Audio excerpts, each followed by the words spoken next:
সুপ্রিয় শিক্ষার্থীবৃন্দ, সবাই কেমন আছো? আশা করি সবাই ভালো আছো।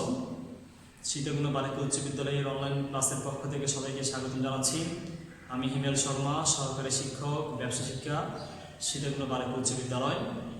প্রিয় শিক্ষার্থীরা, আমি গত ক্লাসে আর্থিক বিবরণী অধ্যায়ের এক ধাপ বিবরণী আলোচনা করেছিলাম। আজকে আমি আর্থিক বিবরণীর বহুধাপ বিবরণী অধ্যায়ের বহুধাপ বিবরণী নিয়ে আলোচনা করব। বহুধাপ বিবরণী নিয়ে আলোচনা করার আগে বহুধাপ বিবরণী কি সেটা আমরা একটু জেনে নিই। শিক্ষার্থীরা একটু বোর্ডের দিকে মনোযোগী হও।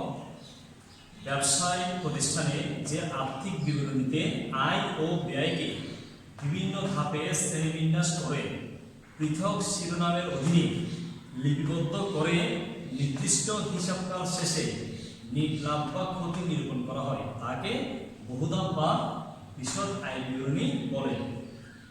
ইংরেজিতে বলা হয় বিশদ আয় বিবরণীকে ইংরেজিতে কি বলা হয়? Multi step income statement. আচ্ছা শিক্ষার্থীরা, আমি আবার বলছি, ব্যবসা প্রতিষ্ঠানে যে আর্থিক বিবরণীতে আয় ও ব্যয়কে বিভিন্ন ধাপে শ্রেণীবিন্যাস করে পৃথক শিরোনামের অধীনে লিপিবদ্ধ করে নির্দিষ্ট হিসাবকাল শেষে নিট লাভ বা ক্ষতি নিরূপণ করা হয়, তাকে বহুধাপ বা বিশদ আয় বিবরণী বলে।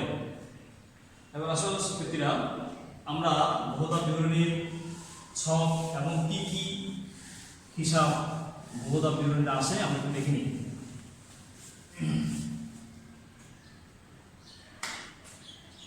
বিশদ আয় বিবরণী।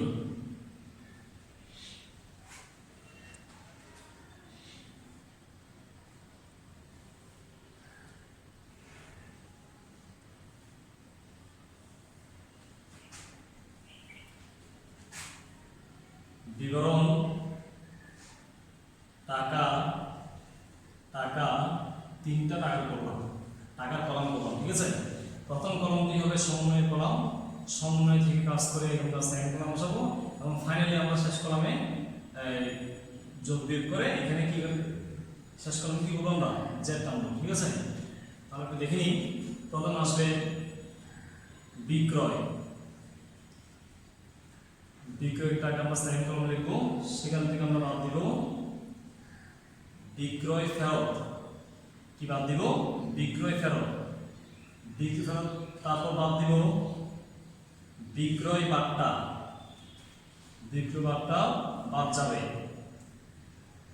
তারপর যোগ হবে ধারে বা অলিখিত বিক্রয় থাকলে সেটা আমরা কি করবো? যোগ করব। সেখান থেকে আমরা একটা বিয়োগ করতে পারি মুনাফাবিহীন বিক্রয়। এটা আমরা বিয়োগ করে এখানে আমরা ফাইনাল অ্যামাউন্টটা কি বসাবো, এটাকে বলবো আমরা কি? নিট বিক্রয়। তাহলে শিক্ষার্থীরা আমরা কি লিখলাম? প্রথমে বিক্রয় লিখলাম, বিক্রয় থেকে বিক্রয় বাদ দিলাম, বিক্রয় বাদটা বাদ যাবে, ধারে বা অলিখিত বিক্রয় থাকে সেটা যোগ করবো, মূলধনের বিক্রয়টা বাদ দিব। এখানে ধারে বা অলিখিত বিক্রয় মূলধন বিক্রয়গুলো সমন্বয় থাকবে। অনেক সময় বিক্রয় ফেরত সমন্বয় থাকতে পারে, আবার রেয়ামিলও থাকতে পারে। বিক্রয় ফেরত এবং বিক্রয় বাদটা রেয়ামিলও থাকতে পারে। আচ্ছা, এবার আমরা নিট বিক্রয় থেকে বাদ দিব বিক্রিত পণ্যের ব্যয়। বিক্রিত পণ্যের ব্যয়ে প্রথম আসবে প্রারম্ভিক মজুত পণ্য। প্রথম আসবে প্রারম্ভিক মজুত পণ্য। টাকাটা আমরা সেকেন্ড কলাম বসাবো, প্রারম্ভিক মজুত পণ্যের সাথে যোগ করব, যোগ ক্রয়। ক্রয়ের টাকা ফার্স্ট কলাম বসাবো, সেখান থেকে বিয়োগ করব, ক্রয় থেকে বিয়োগ করব ক্রয় ফেরত। ক্রয় ফেরত বিয়োগ করব, তারপর বাদ দিব আমরা কি? ক্রয় বাট্টা। ক্রয় বাট্টা বাদ দিব। তারপর আমরা অলিখিত ধারে বা অলিখিত ক্রয় যোগ করব, ধারে বা অলিখিত যোগ করব। সেখান থেকে আমরা পণ্য উত্তোলন বাদ দিতে পারি। পরবর্তী কাজটা আমরা এদিকে লিখছি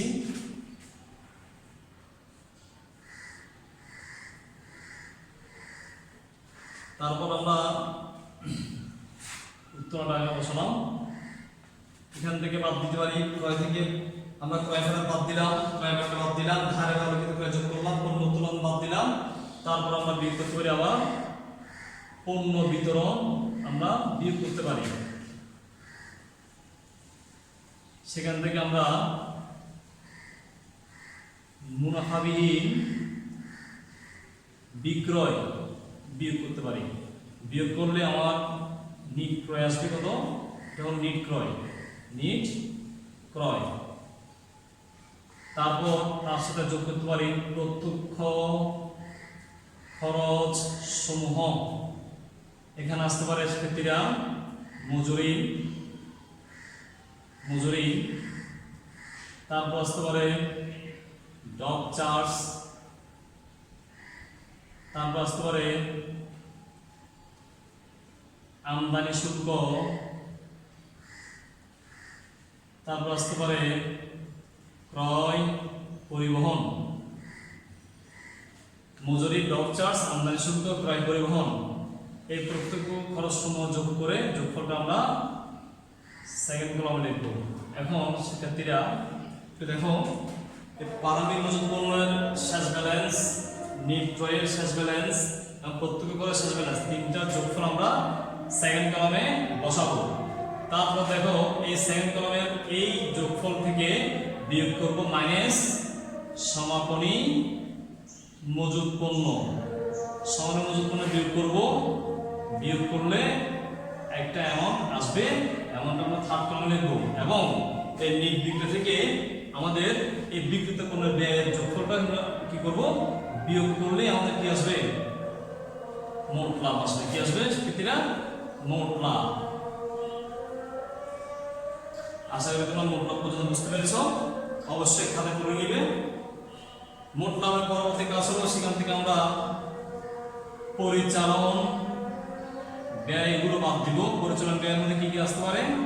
আসতে পারে ভাড়া, ভাড়া সমন্বয় থাকতে পারে, ঠিক আছে, ভাড়া সমন্বয় থাকতে পারে, বকেয়া থাকলে যোগ করবো, অগ্রিম থাকলে বাদ দিব।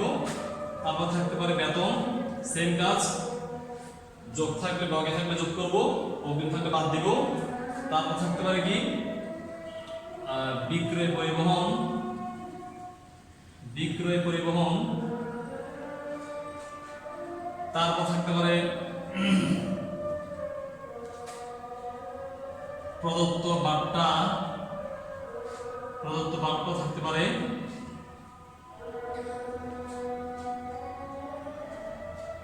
পরিচালন ব্যয় আরো থাকতে পারে। আমি এই চারটা একটু মুছে দিচ্ছি।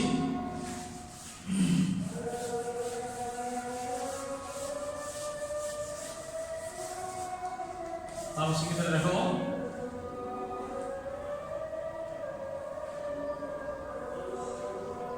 তারপর থাকতে পারে কুড়ি, একটা কাজ থাকতে পারে কুড়ি দেখতে পারি।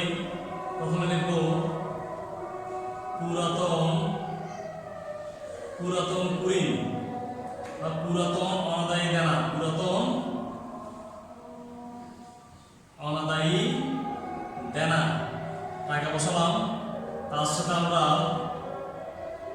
নতুন অনাদায়ী দেনা বা পাওনা যোগ করব, যোগ করব। তার সাথে আমরা নতুন অনাদায়ী দেনা সঞ্চিতে যোগ করব। সেখান থেকে আমরা পুরাতন অনাদায়ী দেনা সঞ্চিতি বিয়োগ করব, বিয়োগ করব। বিয়োগ করলে টোটাল অনাদায়ী দেনা কত সেটা আমরা সেকেন্ড কলাম বসাবো, ঠিক আছে। তারপর আসবে সকল প্রকার স্থায়ী সম্পদের অবচয় সমূহ, অবচয় আসতে পারে। তারপর আসতে পারে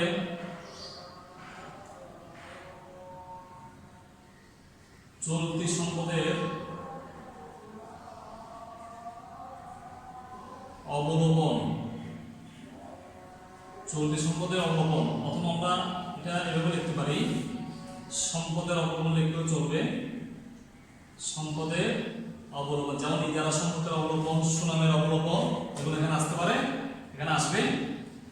ঠিক আছে, এই পরিচালন ব্যয় এখানে যা লেখা হয়েছে এগুলো ছাড়া আরো অনেকগুলো ব্যয় আছে। ঠিক আছে, তাহলে আমরা প্রশ্ন দেখে ব্যয়গুলো বসাবো। তো ব্যয়ের সব পরিমাণ, সব টাকার পরিমাণ যোগ করে আমরা থার্ড কলামে লিখবো।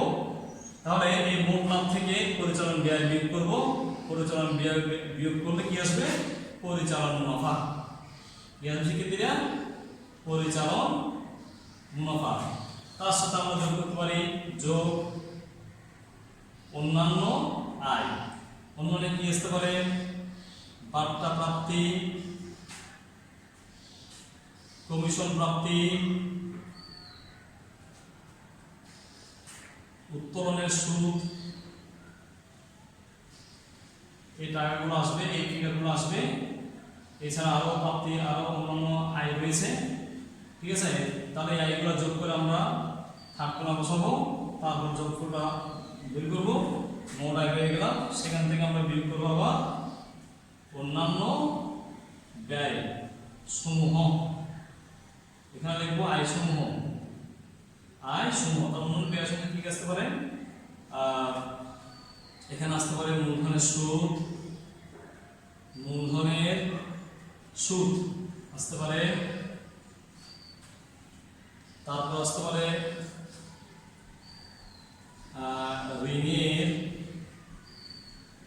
ঋণের সুদ আসতে পারে। তাহলে এগুলো যোগ করে টাকাটা আমি থাকতে বসাবো, এবং এই মোট আয় থেকে এই অন্যান্য ব্যয় যদি আমি বিয়োগ করি তাহলে কি পেয়ে যাব? নিট লাভ বা নিট ক্ষতি আমরা কি পেয়ে যাব? নিট লাভ বা নিট ক্ষতি সেক্ষেত্রে আমরা কি পেয়ে যাব। তাহলে অবশ্যই তোমরা বুঝতে পেরেছ বিশদ আয় বিবরণী করতে হলে আমাদের অবশ্যই এই চার্ট সম্পর্কে ধারণা থাকতে হবে। শিক্ষার্থীরা এই চার্টটি বাসায় অনুসরণ করবে। আবার আজকে এই পর্যন্ত, সবাই ভালো থাকবে, সুস্থ থাকবে, সবাইকে ধন্যবাদ।